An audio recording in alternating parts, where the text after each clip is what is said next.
Dito na po ako sa train. Guys, dito na po ako sa train. Kanina, nakasakay na naman ako ng pre-bus. So, working day po. Ang schedule ko po ngayon ay 9 o'clock to 6. So, makarating po ako ng bahay mamaya mga around 7:30 to 8 o'clock. So, pagdating, magluluto guys. So, tired din na naman for the whole week.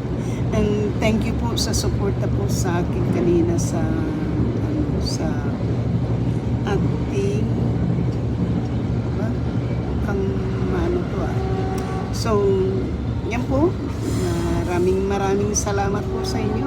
At nandito tayo sa train. Nag-stop po ito lahat ng stop. So, nakasakay po ako ng free bus, kaya nakasakay din tayo ng bus ng maaga. So, ano na po, Melbury. Katapos ng Melbury ay ayun, ang ganda po natin, di ba? Nakapagbayad na po, na check na po yung aking clipper card.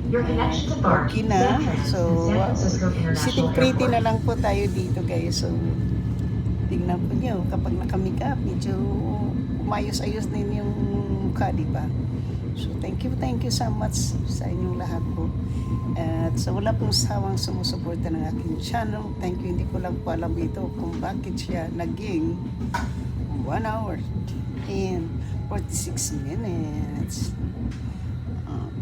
Pero okay lang po kasi pwede tayong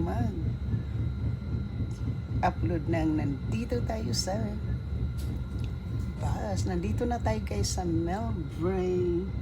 Melbury na po tayo guys.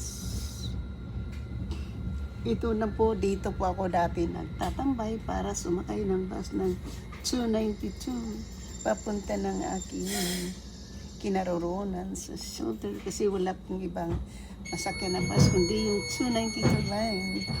So, ngayon po, marami na po akong pagpipilian bago kami sa ano. Ang hindi ko lang po alam pa yung papuntang Siramonte. Pupunta din po ako doon. Kayo makalala. Pupunta din po ako. So, yan. Thank you po so much. Please stay clear and hold on. And the train, Tuesday at 7:47 ng umaga po. Ang start ko po ay 9 o'clock. So, tapos maglalakad pa siyempre. Thank you.